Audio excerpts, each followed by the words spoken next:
Shall we get going? Yes, sir. Yes, sir. Yeah. Um, Actually, I suddenly realized there is a very important translation. I'm sorry. There is a very important translation whose uh, various meanings I have not discussed with you. When I was doing St Augustine or Augustine of Hippo, as the irreverent call him, the reverential types call him Saint Augustine, and the irreverent call him Augustine of Hippo. Uh, that is the name of the territory from where he came. Now, I have no problem with if you think somebody is a saint, you want to call them a saint, I have no problem. I am not the sort who will say that when Mother Teresa was sainted, uh, then some people said, what did she do? She only came here to spread Christianity, which is patently untrue. She did a lot for the poor people of Calcutta who had no place to live otherwise. She did a lot of work for them. That whole Sisters of Charity movement is a great thing. And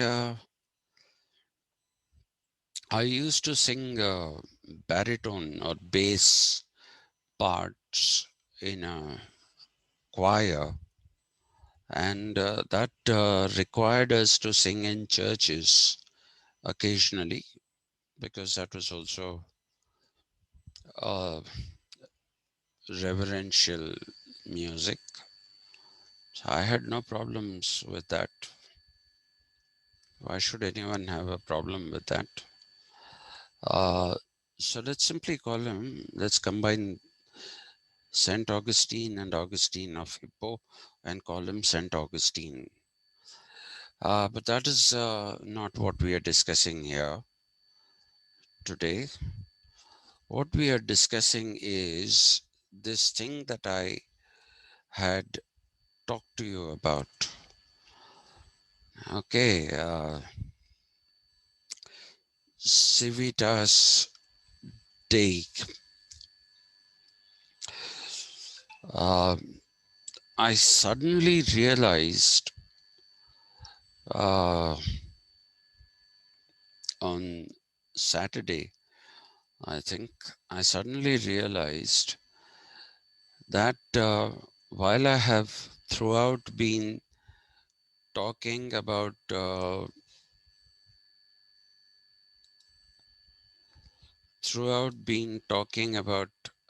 how translations are what they are, and how um, you know, you have to be very careful with translations. I was quite happy to give you the nonsensical, not, let me not call it nonsensical, the more the most popular this thing, which is City of God.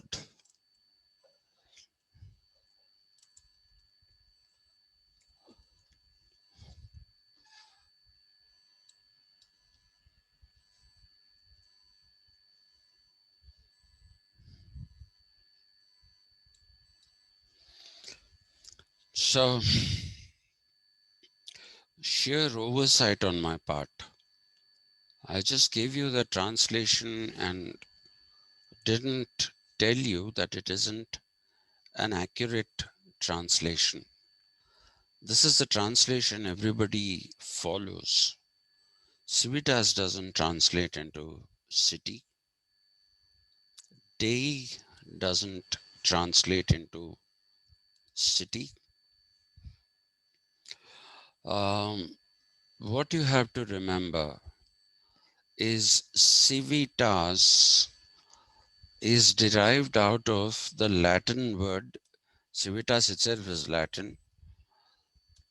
Cive. We've discussed this, and we said that this badly gets translated into English as citizenship or citizen, um, which is not correct. Now, if you're talking about Cive, okay, then what are you talking about? Who are you talking about? You're obviously talking about a person. But I told you that just like the Greeks, even the Romans distinguished between those who would be, you know, um, in the Greek language, those who were members of the Koinonia Politicae, uh, members of the political community. That is what that translated as. Cive also translates, I told you, as a civilized person, a person who is civil to others. Civilis, I told you, is being civil, courteous, and because of that, you enjoy a special status, which is the status of a civitas.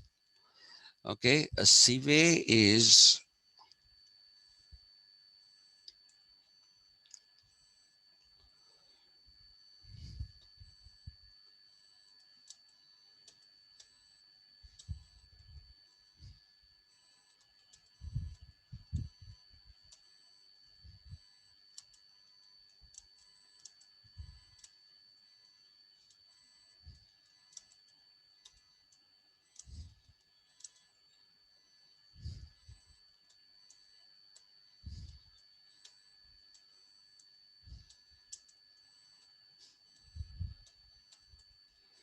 so civitas actually is community of civilized people.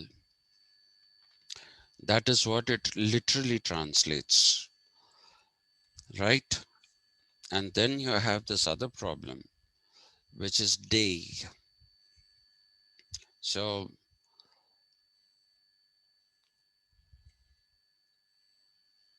let me put it here in the bracket that the civilized community is the civitas.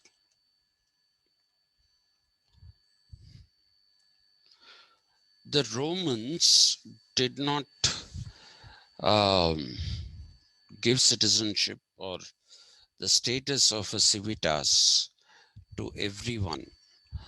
The Romans normally married Romans, um, but they uh, and those who were children who were born to a Roman couple were automatically Cive.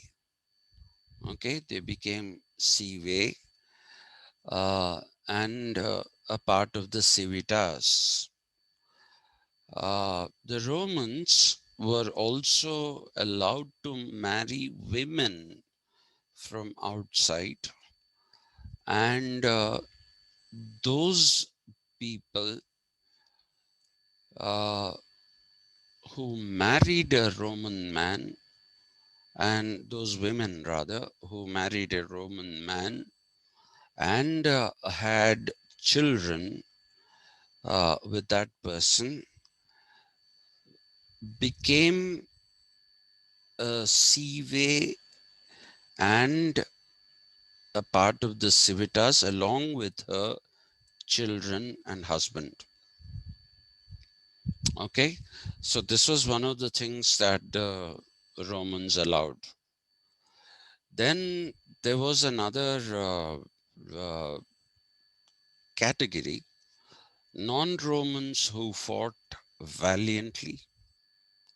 They would not be given all the entitlements. We shouldn't be calling them rights. The language of rights evolved later with Christianity, with Judaism actually.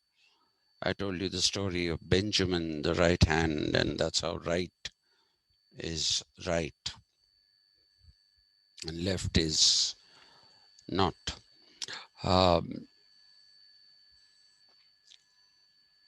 so if you basically look at uh,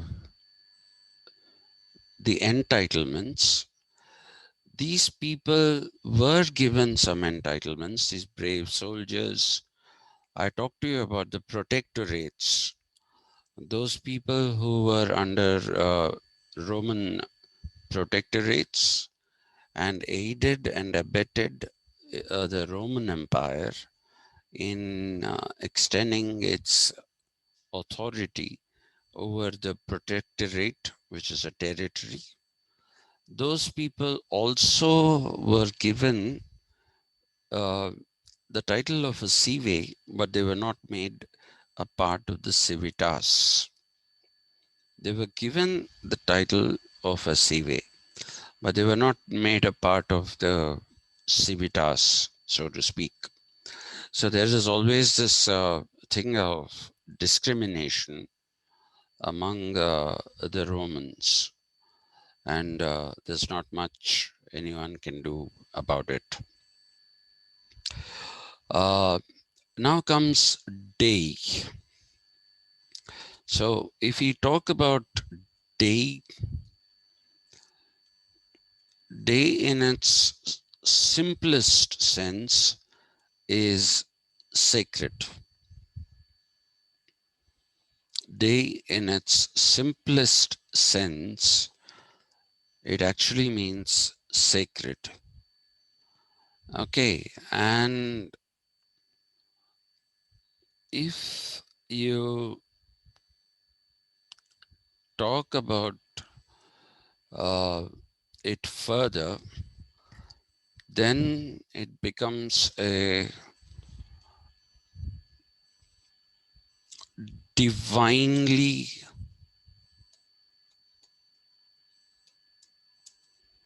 ordained entity. Entity, please, not as in demons and stuff like that. Anything which is divinely ordained as per the Romans. But when St Augustine was talking about Civitas Dei, he was essentially meaning a, one second,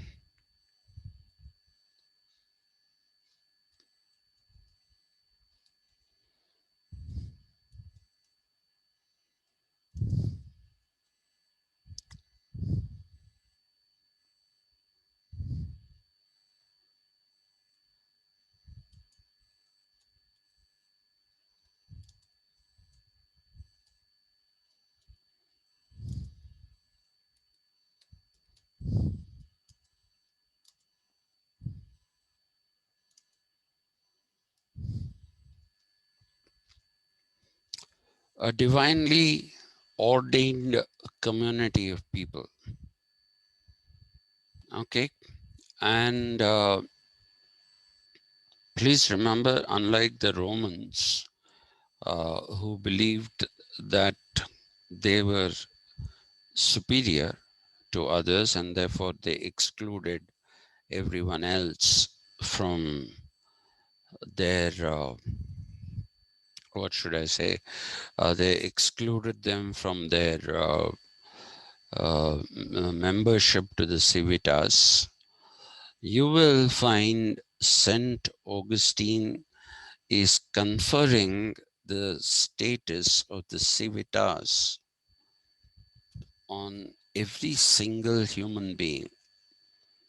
Now, Christianity that way is very, very inclusive, or was inclusive in its uh, beginnings. It even didn't discriminate against lepers. It didn't even discriminate against lepers. And hence, it is something that was truly inclusive, truly, truly inclusive. And so the Civitas Dei is a divinely ordained community of people whose duty it was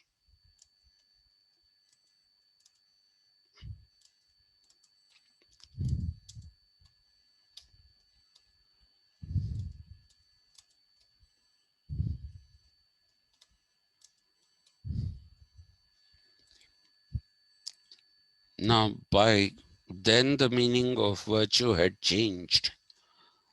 Okay, it had stopped being excellence that it was in the Greek civilization. What have I typed here? It had stopped being manliness as the Romans saw it. It became a virtuous and pious life, living your life as per uh, the principles enunciated in the Bible, which is a divinely revealed source of knowledge. So that's what it becomes. So this city of God is not an acceptable translation in reality. And you must remember this, but when you're writing your exam, by all means, please write that it is the city of God. But that's not what it means. It's a divinely ordained community of people whose duty it was to live a pious and virtuous life. Sir, Yes, sir. Saint Augustine belongs to 10th century CE or some other time, No, no, much before that. much before that. Yeah. I think 4th or 6th century. I've forgotten that. Okay, sir. I think it is the 4th century, but it could be the 6th century as well. But if my memory serves me right, it is from the 4th century. Okay, sir. He was one of the earliest. One of the earliest. These people later on came to be called apostles. Okay, and he was sainted post his death, and that is the reason why quite a few people don't refer to him as Saint Augustine. They refer to him as Augustine of Hippo. So I think it is the 4th century, but it could be the 6th as well. I'll try and check it out and tell you by this evening. So, Okay. yeah, definitely not the 10th century. By then, you had the Carolingian Renaissance, which was something that went against some of the principles of Christianity. We discussed the Carolingian Renaissance, and I hope you remember that. Yes, sir. Yeah. So, so that's how. So I suddenly realized that this is, as a force of habit, uh, I didn't. I didn't uh, end up doing a proper discussion on the concept of the Civitas Dei. Now, if you thought this is over, it's not, then there is this other thing which is called Deism. Deism is a very peculiar thing. And when I say it is a peculiar thing, it is a peculiar thing, and it is the cunning of John Locke. Basically, if you remember, Akshay had asked me what is the liberal surmounting method when I talked about uh, uh, how John Locke overcame opposition um, through the liberal surmounting method. He wanted to know what it was, and I had uh, kind of told him that I'll do it when we come to Locke, and we're almost there because we're done with Machiavelli. So we now have to get to the social contractualists, the most thorny part, because that's going to take some time. Uh, but that's okay. I'm not uh, pessimistic about deism. Uh, this is Locke at work, and deism is seen as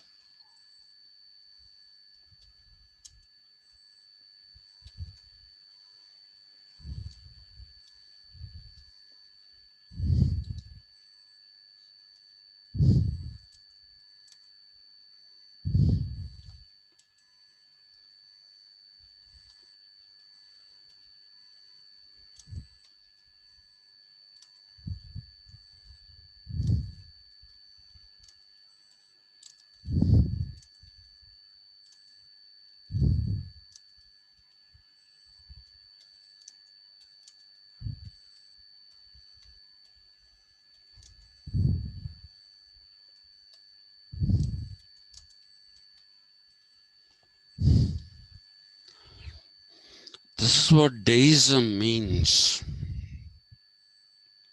Okay, deism basically means you acknowledge that there is a great power, a not superpower in the international relations sense of the term, power that has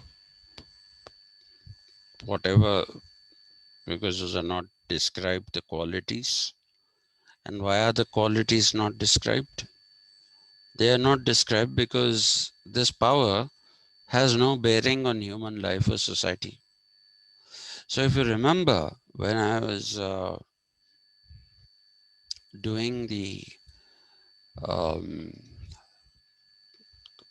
was it when I was doing the sacerdotium, and or was it when was it that I talked about Locke? Um, you know, no, when I was doing Charles Taylor's Sources of the Self. Okay, in the second source, inward, which is what Socrates, sorry, what am I saying? Charles Taylor argues that people like Plato and even Aristotle, because he talks of a telos, they talk about an inner realization of a larger purpose. He doesn't really bring Plato into it, he brings Aristotle into it. And he says Aristotle does talk about the intuitive capability of man to understand the predetermined telos, which is the establishment of an ethically good life, establishment of a community based in an ethically good life, which is what the Quinona Politique is. Quinonia, sorry, Cunonia actually, horrible pronunciations. Uh, so that's what he says. So the question is, if there is a divinely ordained purpose, or a purpose ordained by somebody other than a human agency, how do you know it? It means that innately you know certain things, which is what Kant calls intuit, INTUIT, which is the basis of intuitive. So he calls it intuit, and uh, Aristotle simply calls it nothing. Um, but Charles Taylor, I told you, is against John Locke's empiricism, because John Locke's empiricism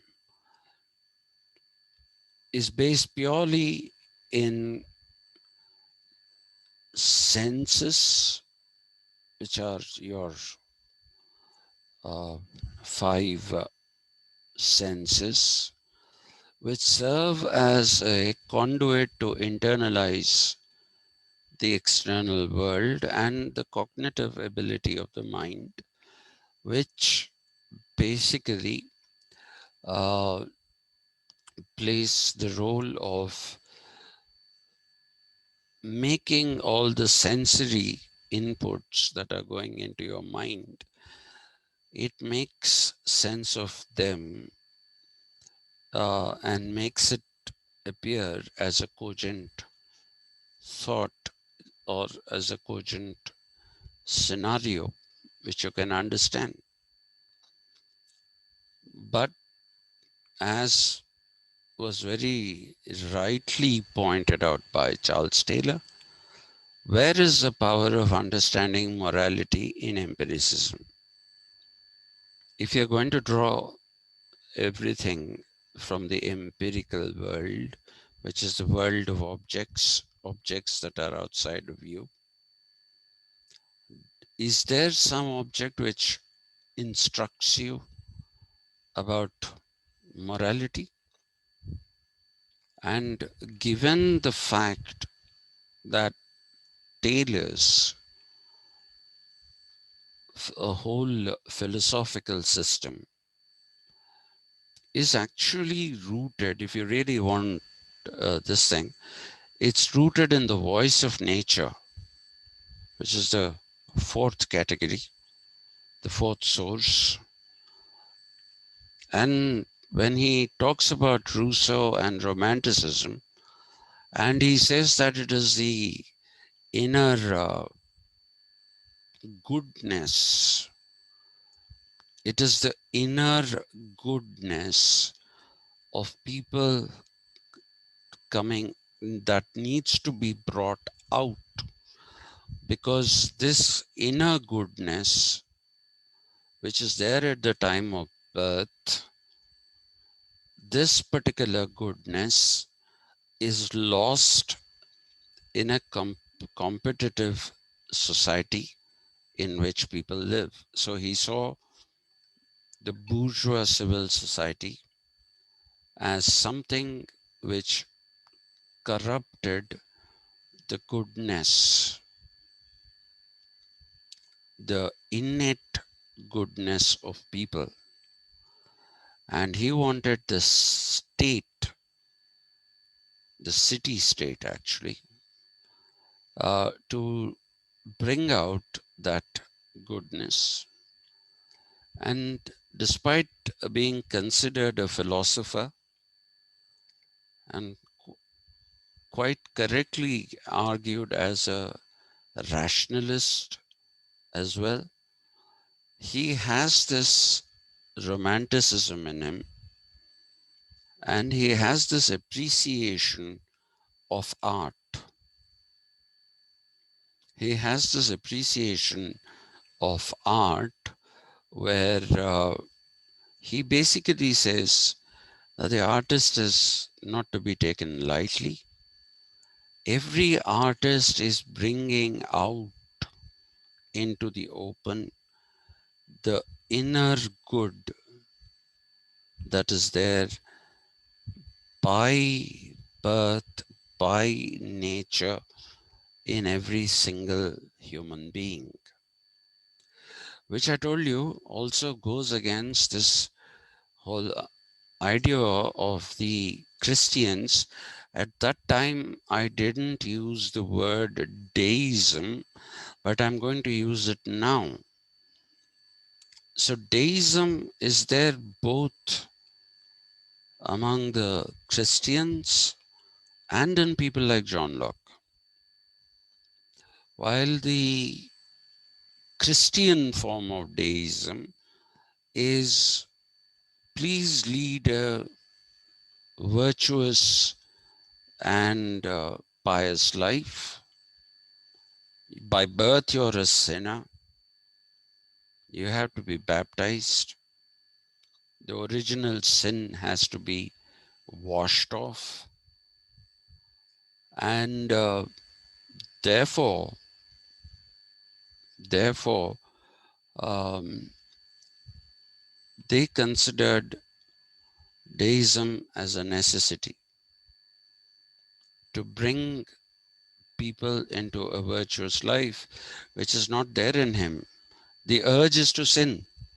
And that is why uh, the Christian prayer in a church, how does it begin? Everybody says, "Forgive me, Father, for I have sinned." Okay, I feel tempted to quote a couple of lines from Roger Waters in a song that he wrote called Me or Him. And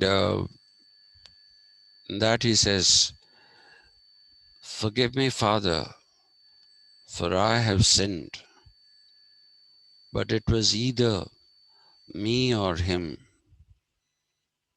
I never meant to drop the concrete block." And it goes on. I don't want to make this a class in what is his lyrics. Anyway, so the thing, therefore, is that you don't have a goodness in you. You don't have a goodness in you. If you're any kind of a Christian, you don't believe in the inner goodness at the time of birth. You don't believe that we are capable, without being put under pressure by the church, we are incapable of being good. We have to be reminded every day that we are sinners. We have to be reminded that we need to basically, uh, no, we need to be told that you shouldn't sin. And if you sin, you have to confess. You have to go to the confession and confess to a priest that you have sinned. And it's not there in the Protestants, but it is still there in the Catholics. And you have to be instructed almost on a daily basis to lead a life of sanctity, piety, and virtuousness. You have to be taught to live this on a daily basis. That is what Civitas Dei would mean. Okay. Now, this is Deism. There's a Deism in Civitas Dei. And if you look at Deism as such in Locke, it's a very different form of Deism. I told you Hobbes made enemies with the whole world. He made enemies with the whole world by uh, telling that people in the state of nature are uncivilized, they are solitary, and all that kind of stuff. And that it is through only through a social contract that they can be brought to fall in line. Uh, so he made the enemies of out of the church. He made enemies out of the monarchy that existed in uh, England at that particular time. And he, by saying, surrender your rights, he made enemies with the common people and therefore had to run away from England to France. But Locke is a cunning person, very, very cunning. Locke is somebody who uses this liberal semantic method. I'll talk about this in detail later, but for the time being, what you need to understand is that Locke also has a deism because he didn't want to antagonize the church. He didn't want to antagonize the church. And he didn't definitely want to antagonize the people. He didn't care much for the monarchy. He thought that is 2 out of 3 isn't bad. So what does he do? There's some kind of deism in Locke where he's saying, yes, there is this world. When we come to his state of nature, I shall talk about that. There is God, there is this, there is that, all that kind of things. He talks about all those things. And then what does he do? Then doesn't talk about God again. Never ever in that entire philosophical system of understanding that he has, either in that work which became the source of empiricism, an essay concerning human understanding, or in the 2 treatises on government, Locke doesn't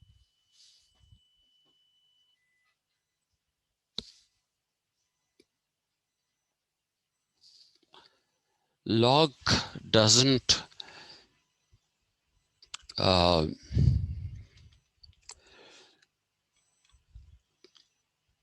basically acknowledge God again after having talked about him in the state of nature. After that, there's no role for God.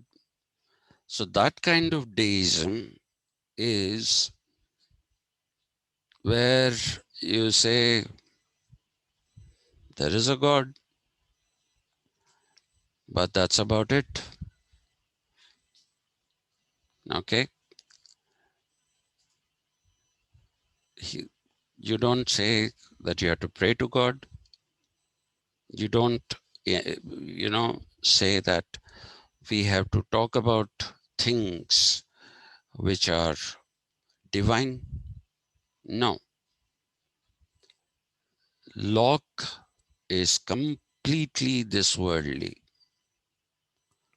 completely this worldly. And so his form of deism is also a form of deism.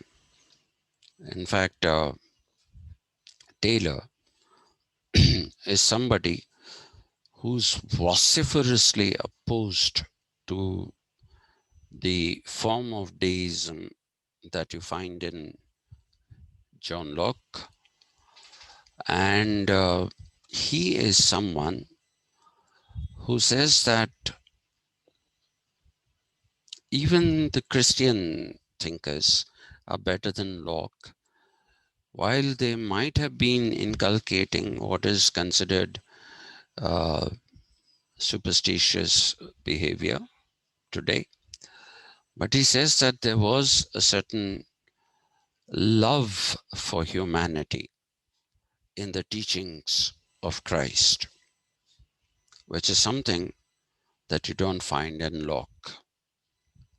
So he sees that as a moral principle, and he bemoans, actually, if you read his Sources of the Self, he bemoans the fact that the Lockean paradigm of thinking generated empiricism, positivism, all of which simply forgot the human agency and the moral appendage of that human agency. So he bemoans that. And therefore, for him, Rousseau is somebody great. And that voice of nature for him is that which, you know, takes a Protestant world which was devoid of morals. It goes to that world with a certain kind of principles of it goes to the world with a certain kind of principles. Hey, shut up, come here. No, no, no. So for him, Rousseau is the one who re-imbues uh, nature with morality and expressivism, which is an offshoot of the Rousseauian form of thinking, which is used both by Kant. He's not a very great, he is not a big fan of Kant, Charles Taylor, but that doesn't mean that others can't be. Um, he basically, therefore, talks about Hegel more in the context of expressivism, because he believes that the Sittlichkeit that Hegel talks about is something which is in the nature of a moral community. So, therefore, please remember that this deism is a very important thing. And in the no, come here. No, behave yourself. Behave yourself.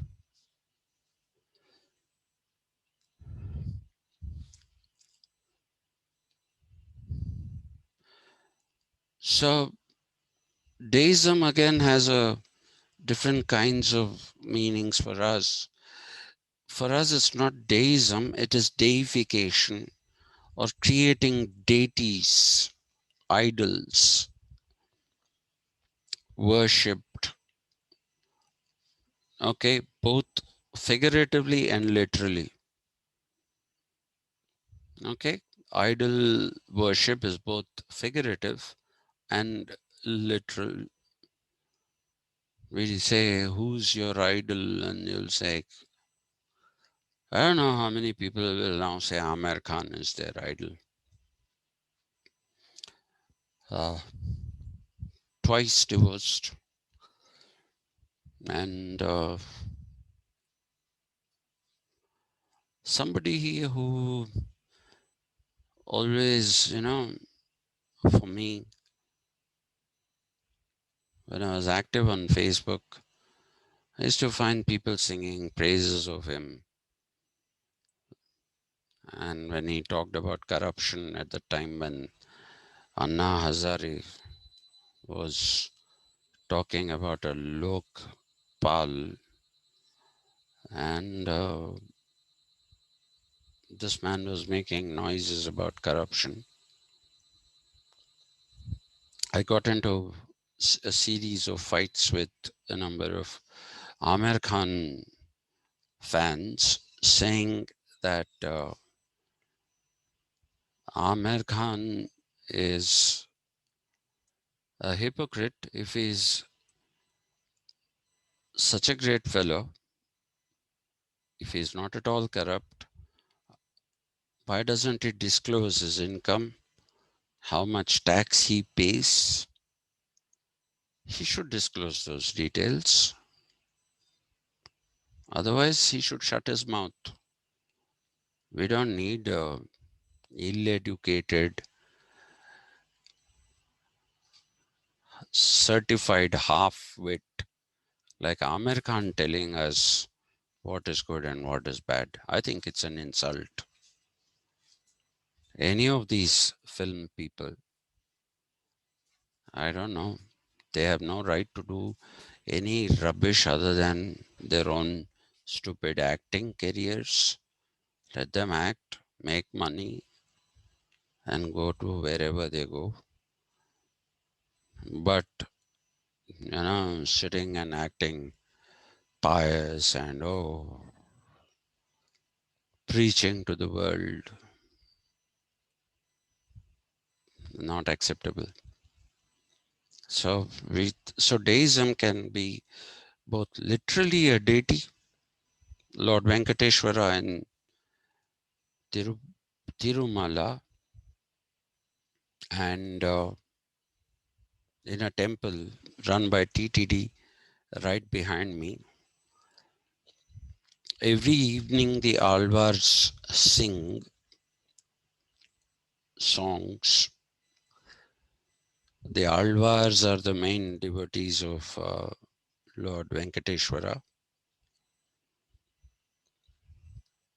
and I have come to the conclusion that Lord Venkateshwara is either deaf, stone deaf, mind you, not tone deaf, stone deaf. He's either stone deaf or he has the greatest ability to go through torture. I have heard of God torturing human beings, but what happens in that temple behind my house is the opposite. You know, these people,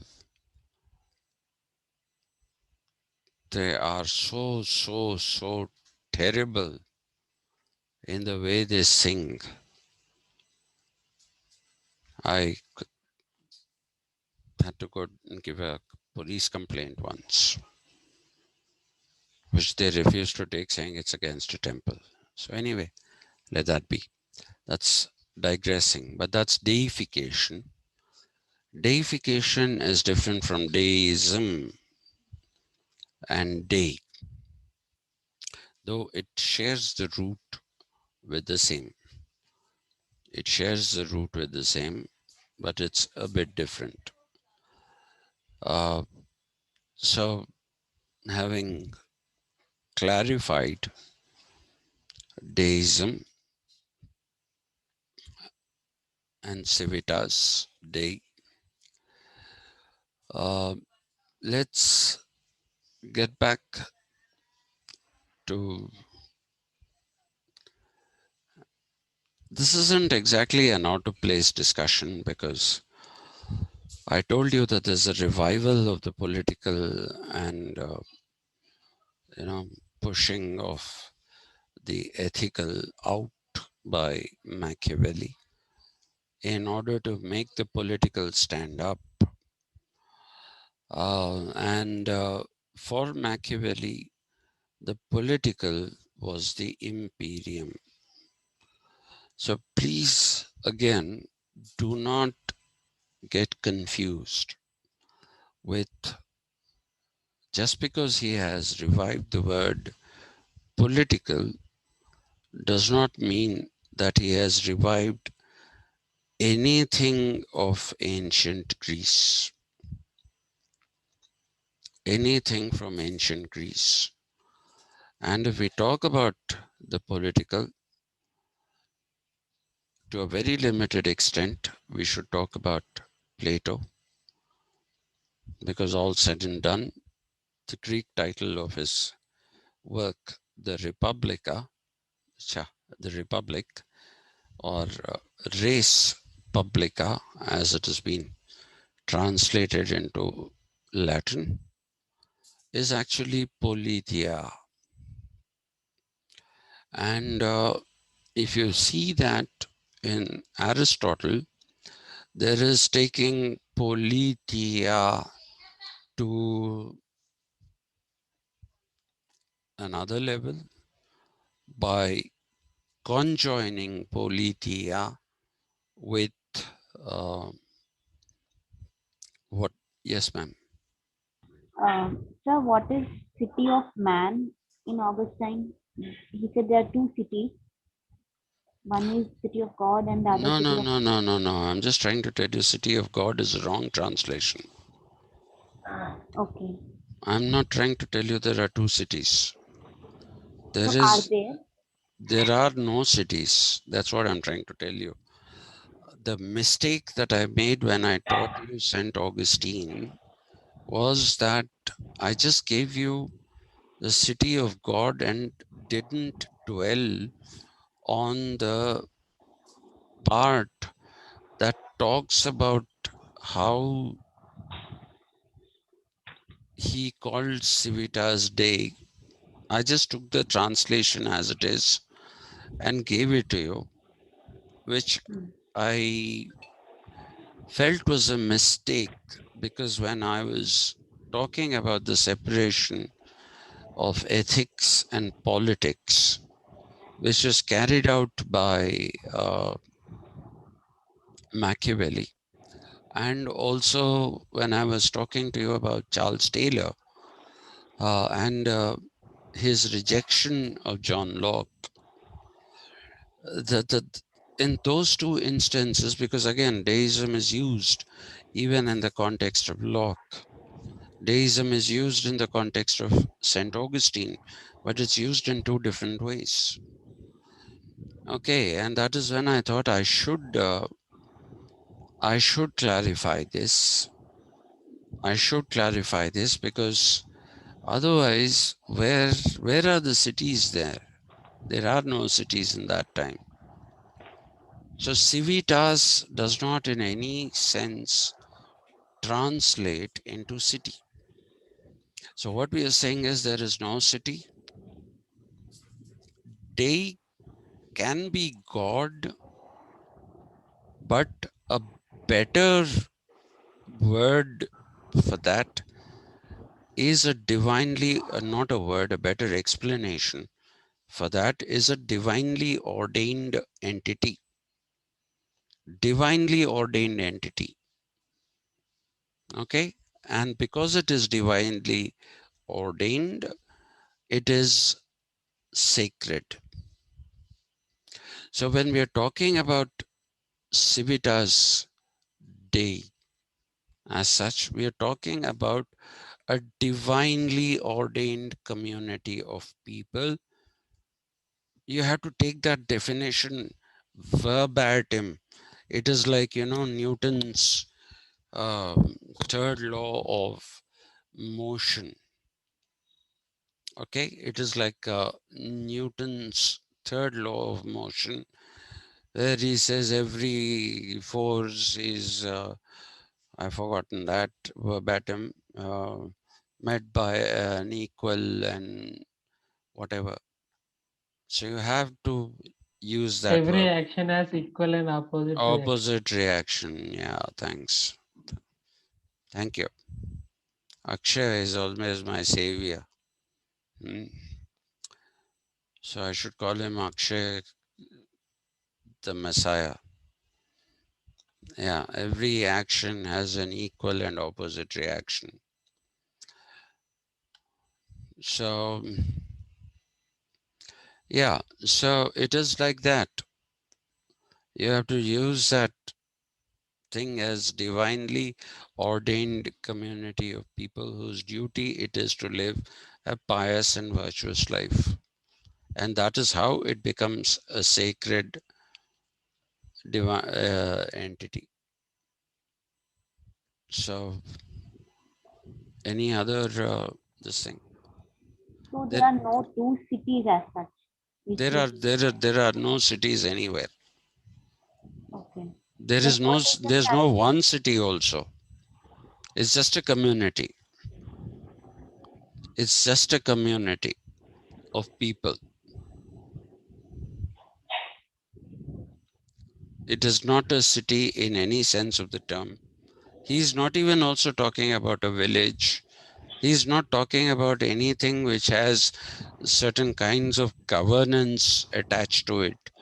No, he's only talking about a church going community, a church going community whose morality is shaped by the teachings and the sermons that are actually uh, done in the church, and by listening carefully to the sermons, you basically internalize what has been taught to you.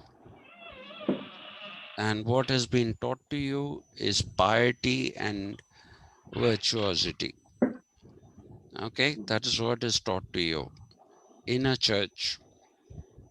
Let me, may have talked about this once before to you. Uh, so there was this wedding I had gone to of a friend of mine, much younger. He used to play um, lead guitar in our band, and is an incredibly talented fellow. Very, very, very talented. Amazing talent. Um, he had a girlfriend in Calcutta. He was from Calcutta, Kolkata, right? And they felt that their romance wasn't working out because of the distance. So what happened is that this guy comes and says, "What do we do about this? I can't keep her in my house because I live in a rented house, and people will ask, 'What is she to you? Who is she to you?' So I said, there's an easy way out. Put her in my house." So she lived here for 1 year. And after that, when they were getting married, for some strange reason, her father refused to perform certain, yeah, he claimed he was a communist, but he was a businessman. He still is a businessman. He claimed that he was a communist and that he wouldn't perform them. Now, I am very supple, malleable, ductile, whatever you want to call. I am all those things. So I offered, because they were going into, who's going to be the girl's father? So I said, if you people don't have a problem, I'll be the father. So they were all stunned, but since there was no one else, they accepted me. And I performed the rituals for a particular part of the wedding, and then the priest told me, get lost. Your part is done now. You can go. So I came out and I started hanging around with my friends who were also musicians. So there was this wedding happening, and we were all talking about rock music, and we were talking about which bands, who liked which bands, and all that. And some people went to a little distance, smoked cigarettes, and in all this, there was one European who was married to the cousin of the bride. So he was sitting completely lost. And my natural reaction to that was, let me just go and sit with him. Maybe he's lost because he has nobody to talk to. So I went and said, hello, I'm so and so, and who might you be? And so he introduces himself and he says, is it okay if I ask you a question? I said, yeah, it's perfectly okay. And he said, are you going to feel offended if I ask you this question? I said, it's kind of difficult for me to say that I will be or not be offended without knowing what the question is. But if it is of any reassurance to you, I am a pachyderm, very thick skinned, and I am not offended very easily. So shoot whatever it is that you have to say. Shoot those questions and let me see if I'll be offended or not.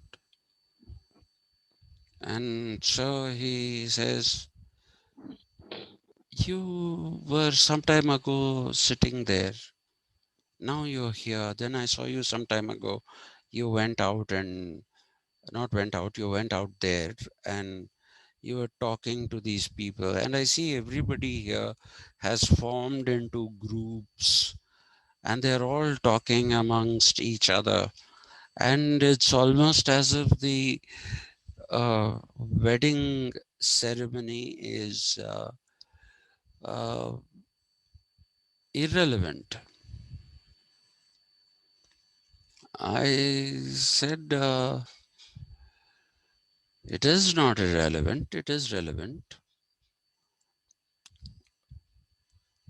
You people have a wrong idea, and a lot of people have a wrong idea that Hindu weddings are sacred as opposed to Muslim weddings uh, and Christian weddings, which are civil in nature. They say they believe that Hindu weddings have some kind of sanctity and sacredness attached to them. I told him that's not true. Hindu weddings are as civil as any other weddings are. any other communities' weddings are. I said a wedding is performed in public to let people know that X and Y have started living together legitimately now. No, but those incantations, I said, what are those incantations?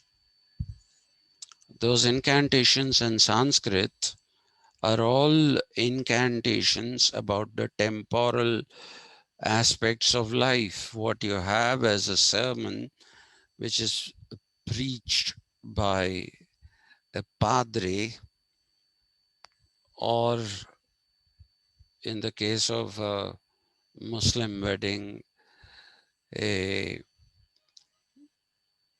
what is what are the Muslim priests called?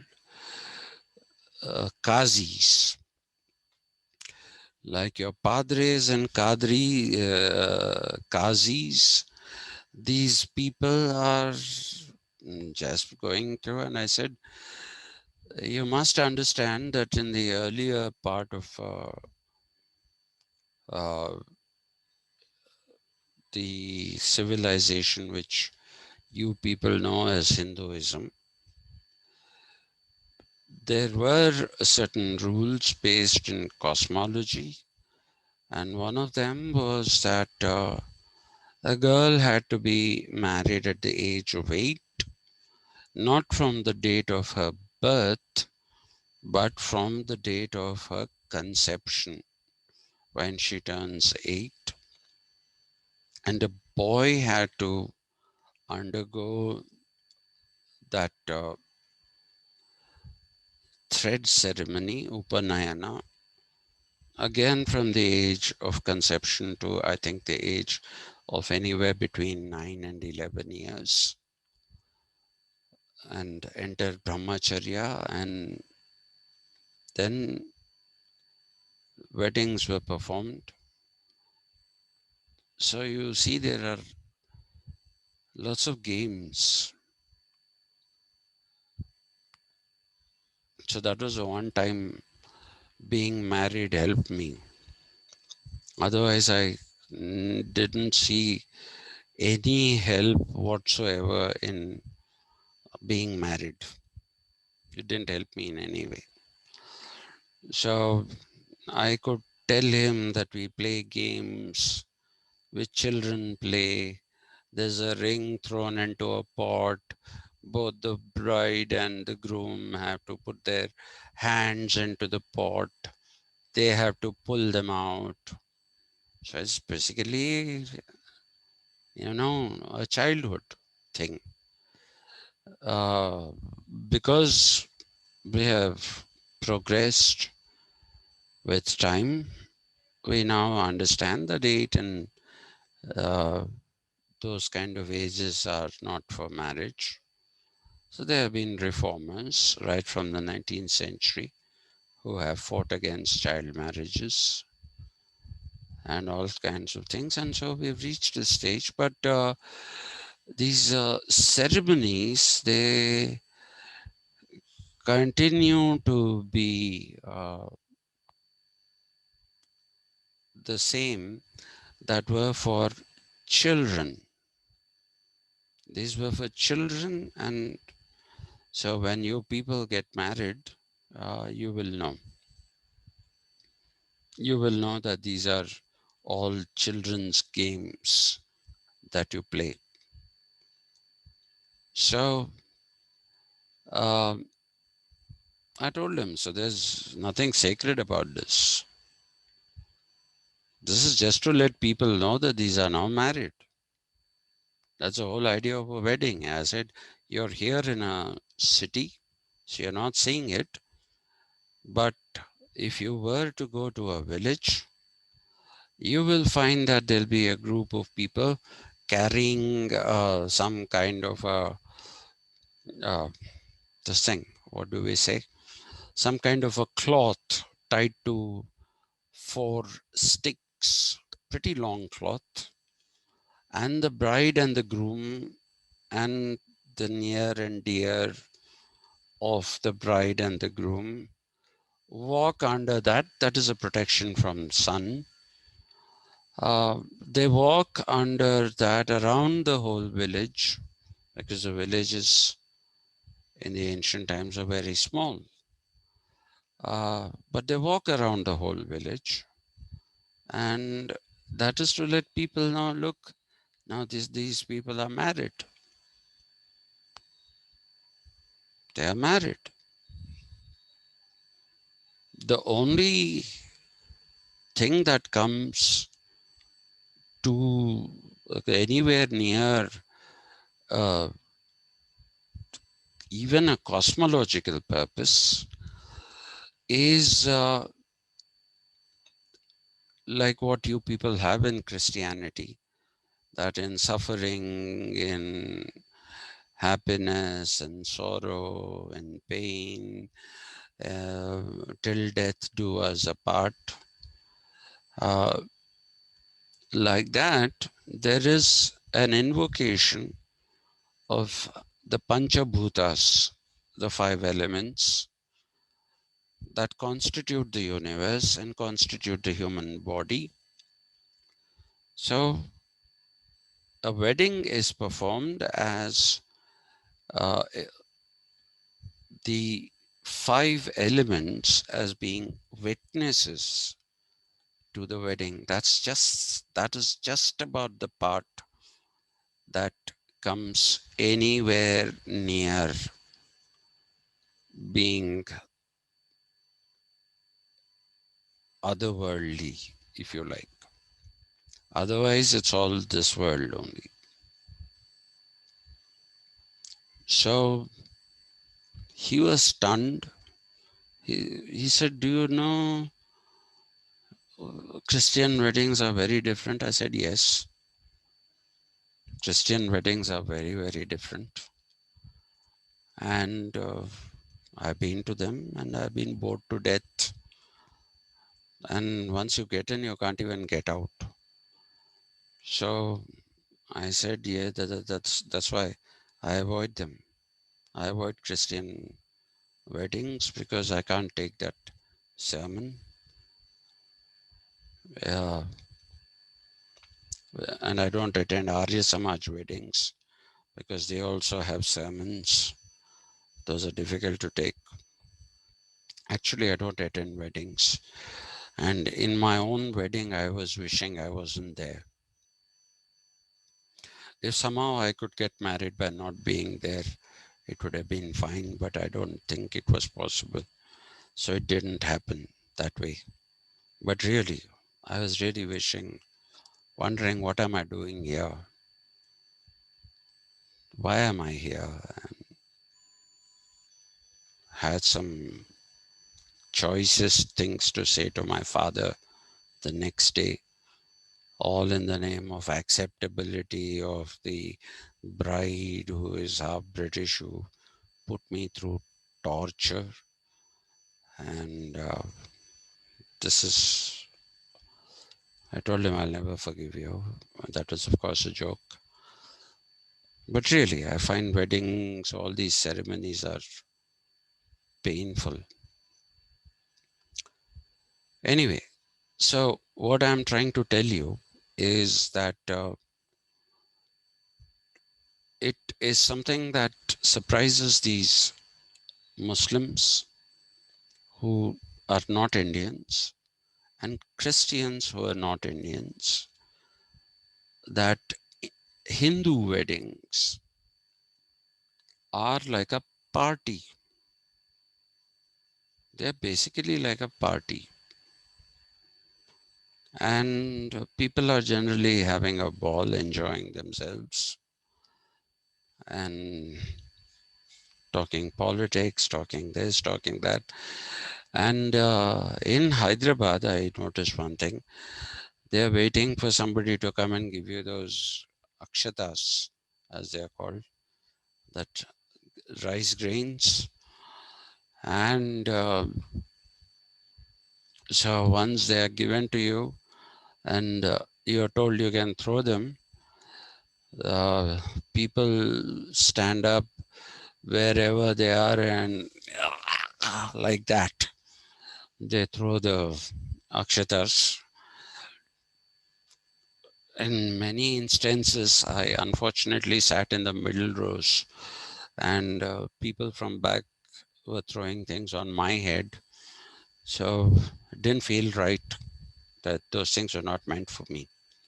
So from then onwards, I have, well, if at all I go to a wedding, I go sit in the end and get these things thrown on other people, and I throw them on other people right from where I am. And I have to, the only decision I have to make it is, do I do it underarm or do I have to do it overarm? That's the only decision I have to take. So much for piety. There's nothing pious about anything in any religion. And morality, of course, is a different issue altogether. And the way in which people derive morality is again a very interesting thing, but I don't want to go into that now. I'll go into it when we talk about the distinction between ethics and morals, because we haven't yet reached that stage where we have to distinguish between ethics and morals. We haven't reached that stage. What we have reached is the stage with Machiavelli, where we say that politics don't need ethics in them. Machiavelli conveniently ignores ethics, and because he's acerbic, he gets this uh, title of preacher of evil. John Locke,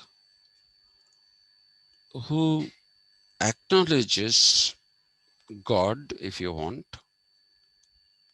a divine superpower, acknowledges him, and he says he's there, let him be there.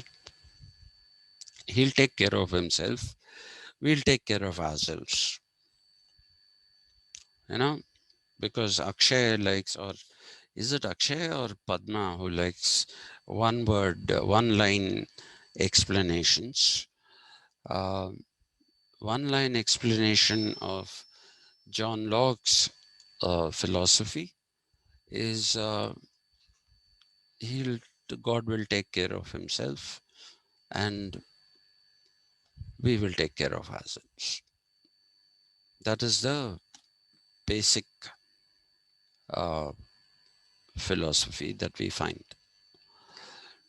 So I realized that I've gone too deeply into Dei first and then made this rather large detour about what weddings are and how there are no weddings which are not civil, and that all weddings are only civil.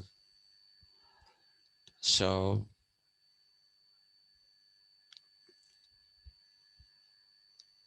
if you have any more questions, I don't intend to start anything now. I'll start the contractualists tomorrow. Uh, and we'll get on with Hobbes first, and then Locke, and after that, Rousseau. Uh, People accuse me of being a Rousseauian. I don't know, I may be.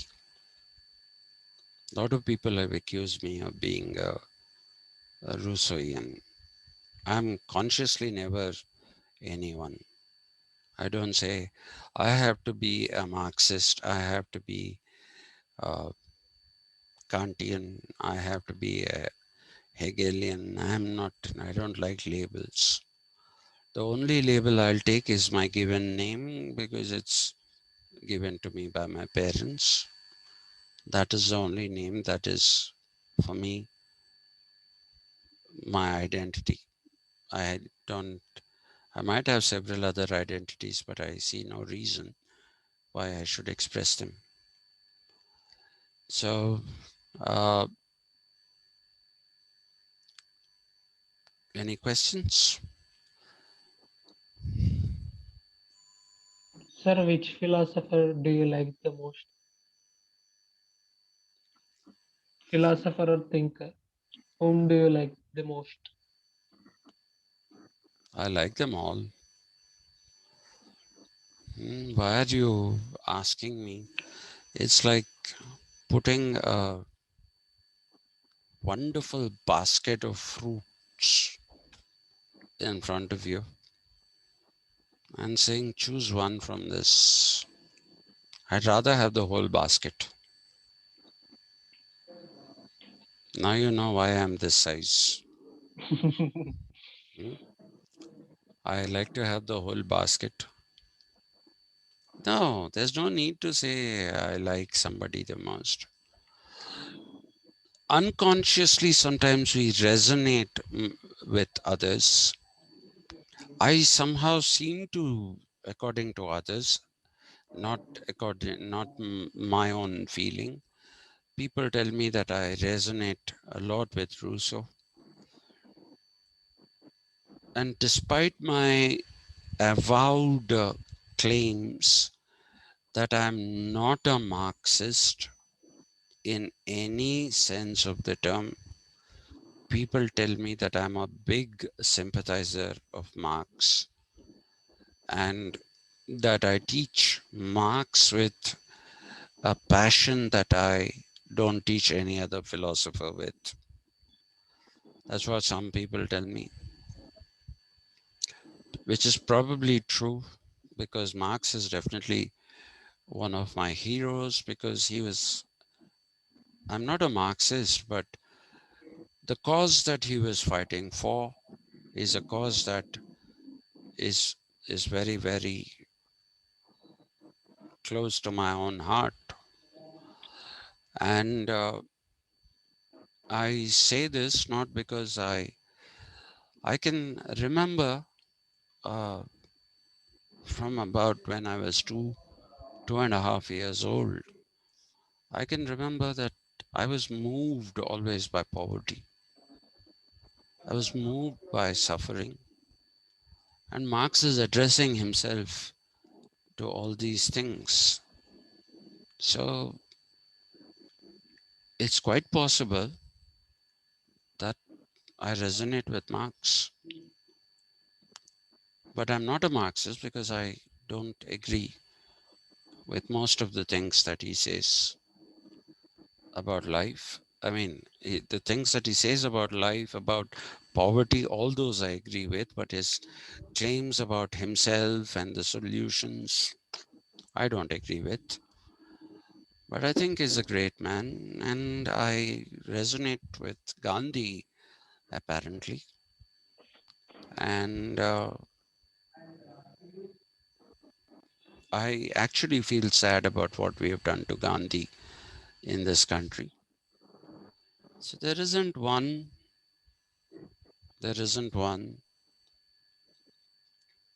I'm drawn to Plato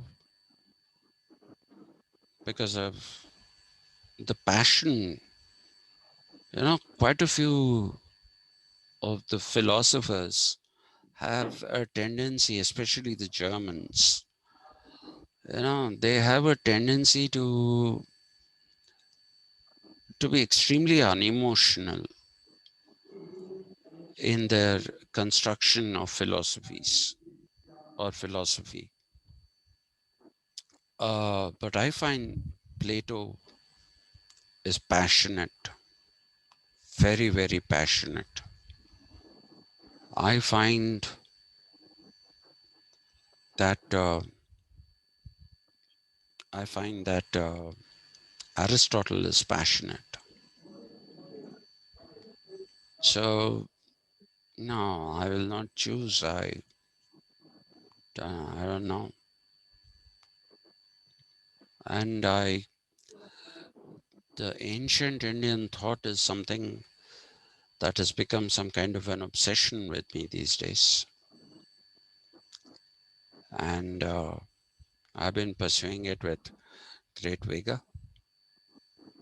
So why pick up somebody when you can have them all? Just means a little more hard work, but it's okay. What do I do? Nothing. This is my work. Kirti ma'am, are you there? B Kirti. She No, left, sir, sir. she's not there.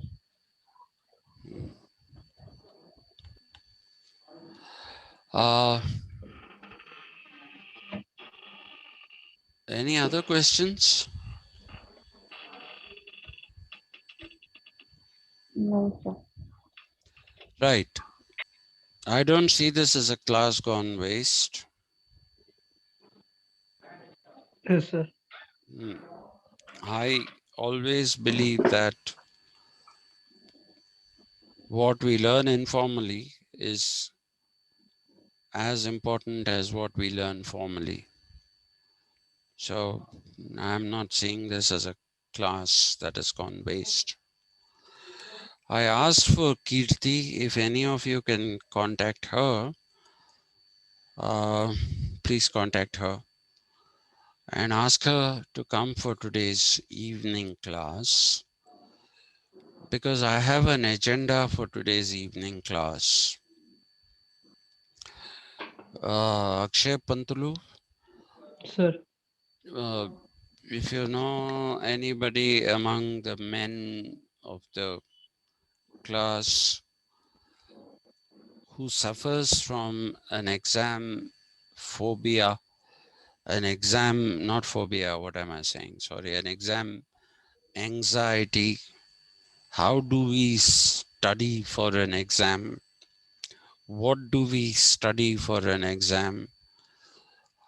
How should we write in order to get through an exam? I'm going to do a session today on why you shouldn't have exam anxiety. Okay, not just in OU, not just in OU. I don't know Yes, sir. what your future plans are, but if you're planning on continuing to do something with your life beyond the MA, I need to tell you that there is no necessity whatsoever. There is no necessity whatsoever to be afraid of exams. You can overcome this anxiety and you can do very well in exams with what I will tell you as the world's simplest strategy that anyone can follow. Okay, sir. Yeah. So I see there are quite a few people who have exam anxiety. They are worried about the completion of the syllabus. They are worried about not finding books which deal with the syllabus. All these things I'm going to address, and I'm going to tell you how you need to basically address yourself to examinations, not just in OU, anywhere, everywhere. You have all been brought up in an education system that has spoon fed you. It has spoon fed you, and now you've suddenly been asked to take care of yourselves. And that is what is causing the examination anxiety. The fact that you have to take care of yourselves. You have no one, no book, nothing to turn to, nothing which will coincide with what is written in the syllabus papers that you see and the books that you see. How do we derive things out of these? How do we study? How do we pass? If these are the things that are bothering you, not if these are, I know they are bothering a lot of people who are sincere. Those who are insincere, those who are there for boarding and lodging, that's a different issue altogether. That is not my audience at all. My audience is the sincere student. And a lot of the sincere students are facing this. And hence, I request you to please attend this evening's class where I shall lay out some very, very simple rules and simple ways.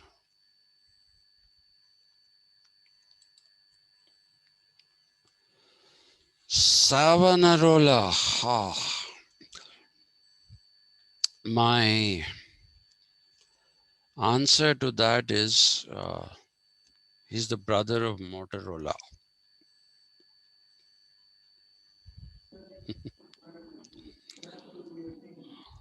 How's that for an answer?